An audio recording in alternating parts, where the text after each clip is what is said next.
다 함께 기도하심으로 1월 20일 월요일 매일 예배 시작하겠습니다. 오늘도 우리와 함께 하신 하나님, 하나님의 그 은혜와 하나님의 긍휼하심, 오늘도 우리가 감사하며 하나님 앞에 나아갑니다.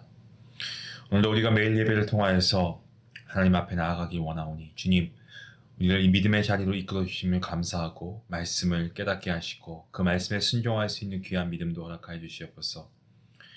오늘도 각자의 처소에서 모여 예배하는 모든 성도님들 기억하여 주시고 우리 모든 성도님들 삶 가운데 주님의 평안과 위로가 넘치게 해 주시옵소서. 몸과 마음이 지친 그러한 분들에게는 회복과 치유의 은혜를 주시고 고통 중에 있는 성도들에게는 주님의 따뜻한 사랑과 위로가 아버지 정말 그분들에게 닿을 수 있도록 인도하여 주시옵소서. 또한 각자의 가정과 직장에서 주님의 인도하심을 따라 주님의 뜻을 이루어가는 삶을 살아갈 수 있도록 하나님 우리를 붙잡아 주시길 또한 간절히 기도합니다. 우리가 이 매일 예배 자리에 모인 이유는 오직 주님의 이름을 찬양하고 하나님의 성품을 닮아가기 위함입니다. 말씀을 통하여서 더 거룩한 주의 백성으로 살아가기 원함입니다. 하나님 정말 주님께서 이 예배 가운데 함께하여 주시옵소서. 우리가 변화될 수 있도록 말씀의 능력을 더하여 주시고 성령 하나님의 도우심으로 우리가 이 시간 온전히 주의 말씀 앞에 정말 주님을 경외하는 마음으로 두렵고 떨리는 마음으로 말씀을 듣게 허락하여 주시옵소서. 예배를 통해서 우리가 새 힘을 얻고 주님의 사랑과 은혜를 더욱 깊이 경험할 수 있는 귀한 시간 될 수 있도록 무엇보다 주님의 뜻이 우리의 삶 가운데 이루어질 수 있기를 간절히 소망하며 이 모든 말씀 살아계신 우리 주 예수 그리스도의 이름으로 기도하옵나이다. 아멘. 찬송가 287장 함께 하시겠습니다.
오늘 하나님 주신 말씀입니다.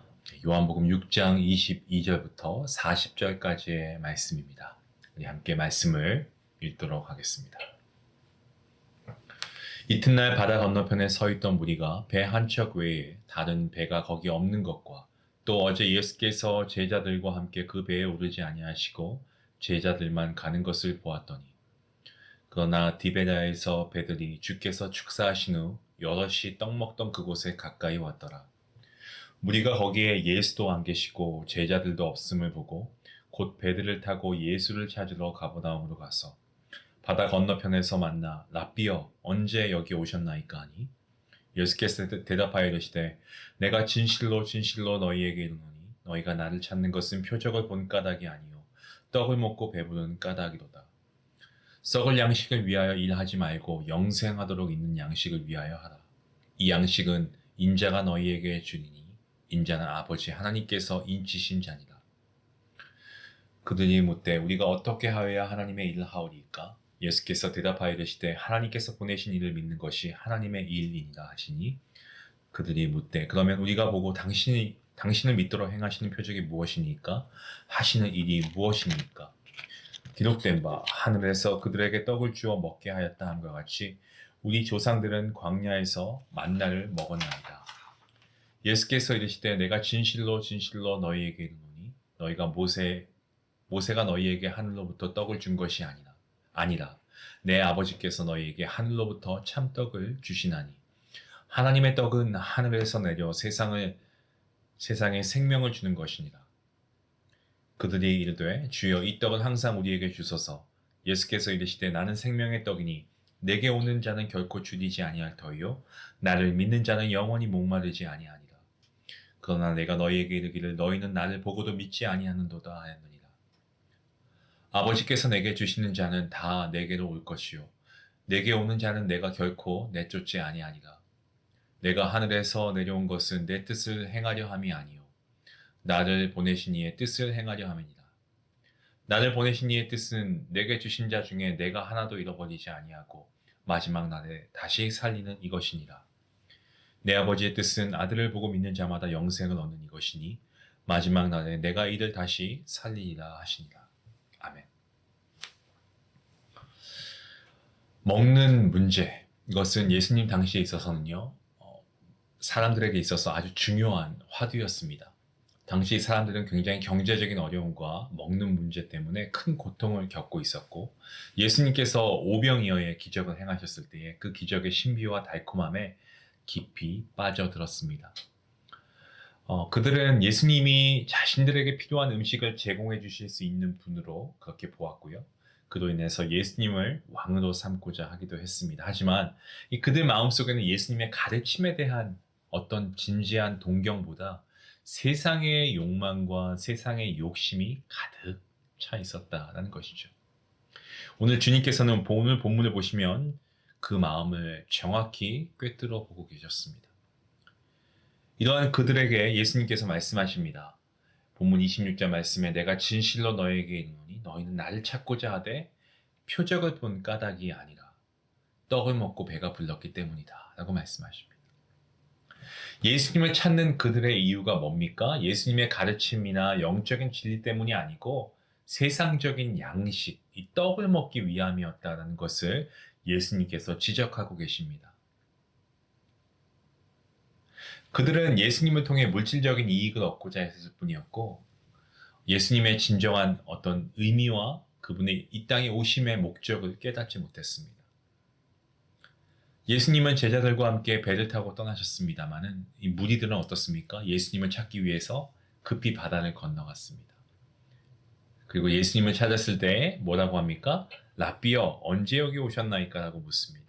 이거는 예수님에 대한 깊은 관심이 있는 게 아니고 그들이 원하는 것을 얻기 위한 어떤 집요한 어떤 그러한 모습을 보여주고 있습니다.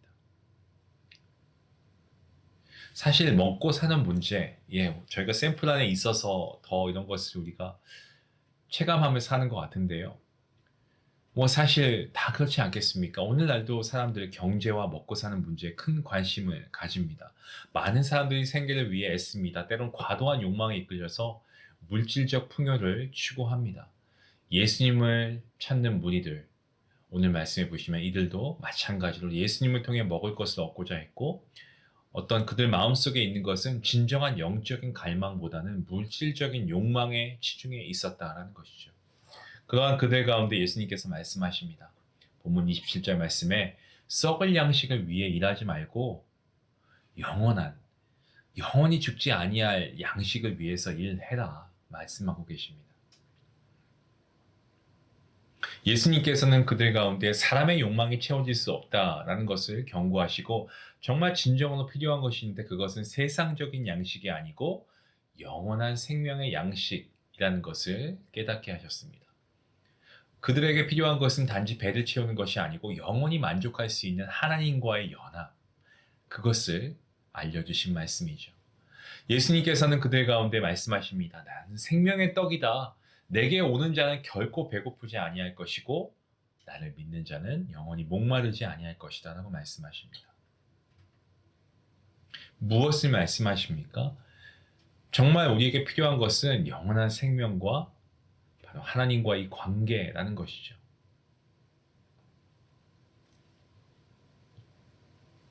우리 인생에서 먹고 마시는 문제, 늘 중요한 이슈 맞습니다. 하지만 예수님께서는 세상적인 배고픔과 목마름을 넘어서 우리가 진정으로 채워야 할 우리 내면 안에 있는 갈망에 대해서 말씀하십니다. 여러분, 배부르고 등이 따뜻하다고 해서 행복할 것 같죠? 그렇지 않습니다. 정말 우리의 내면에 어떤 필요한 것들이 채워져야 합니다. 예수님께서는 자신을 생명의 떡이라고 말씀하시고 우리에게 참된 만족과 영원한 생명을 주시는 분이심을 분명히 말씀하십니다. 세상은 우리가 배고프거나 목마를 때 다양한 방법으로 만족을 추구할 수 있게 만듭니다. 하지만 예수님께서 주시는 생명의 떡은 어떻습니까? 단지 육신의 배고픔을 채우는 것에 그치지 않습니다. 주님께서는 우리 영혼의 갈증을 해결해 주시고요. 우리가 영원한 생명을 얻을 수 있는 유일한 길이 되어 주신다라는 사실입니다. 고린도전서 11장 24절 말씀해 보시면 예수님께서는 이것은 너희를 위하는 내 몸이니 이것을 위하여 나를 기념하라 라고 하셨습니다. 예수님은 십자가에서 자신을 내어주심으로 우리에게 참된 생명과 평안을 주셨습니다. 그분의 몸과 피를 나누는 것은 단지 어떤 하나의 외적인 행위가 아니고 우리 마음속 깊은 곳에서 주님의 사랑과 희생을 기억하고 받아들이는 신앙의 고백 아니겠습니까? 그래서 우리가 성찬식을 하는 이유도 거기에 있죠. 우리가 예수님을 통해서 세상의 허기와 목마름을 넘어서 영원한 만족을 얻을 수 있습니다. 반대로 세상의 것들은 절대 만족할 수 없음을 우리가 깨닫게 되고 참 떡이 되신 예수님을 믿으며 살아가는 것이 너무나 중요합니다. 예수님께서는 내게 오는 자는 결코 줄이지 아니할 것이고 영원히 목마르지 아니한다라고 말씀하십니다. 우리는 일시적인 만족 이것을 좀 넘어서 영원한 생명으로 인도하시는 예수님의 초대에 응답해야 하는 것입니다. 오늘 본문 마지막에 보시면 어떻습니까? 예수님이 이렇게 말씀하시죠. 내 아버지의 뜻은 아들을 보고 믿는 자마다 영생을 얻는 것이니 마지막 날에 내가 이를 다시 살릴 것이다 라고 말씀하십니다. 예수님께서 하신 이 말씀은 우리가 믿음을 통해 영원한 생명에 이르게 된다는 중요한 메시지를 담고 있습니다. 예수님을 믿고 따르는 자는 마지막 날에 부활의 소망을 가지고 하나님 나라에서 영원한 생명을 누리게 될 줄로 믿습니다. 우리는 매일의 삶 가운데 세상의 것들이 우리를 채울 수 없다는 사실을 우리가 깨닫고 살아가야 합니다. 주님께서는 우리에게 참된 생명과 만족을 주시기 위해 자기 자신을 기꺼이 내어주시지 않았습니까? 그 은혜를 우리는 기억하고 우리의 삶이 주님을 기념하는 삶이 되어야 하겠습니다. 예수님께서 나를 위해 내어주신 몸과 피를 우리가 받아들이고 우리 또한 세상을 살리는 그러한 주님과 같은 희생과 헌신을 우리가 몸소 실천하며 복음을 증거해야 합니다. 오늘 우리는 우리의 생명의 떡 되시는 예수님과 깊이 교제하며 이 세상에서 영원한 생명을 우리가 실현할 수 있도록 다시 한번 결단해야 하겠습니다. 우리의 말과 우리의 행동과 표정과 언어와 마음과 태도를 통해서 주변 사람들이 정말 생명의 소망을 얻을 수 있도록 그렇게 살아가야 됩니다.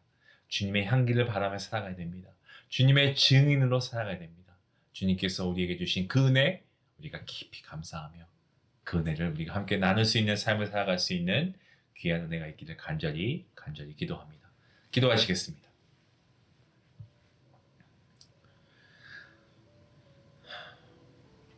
주님보다 세상의 것이 더 좋았습니다.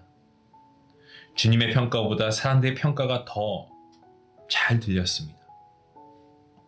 눈에 보이지 않는 것보다 눈에 보이는 것을 더 쫓고 의식하며 살았습니다. 믿는다고 하지만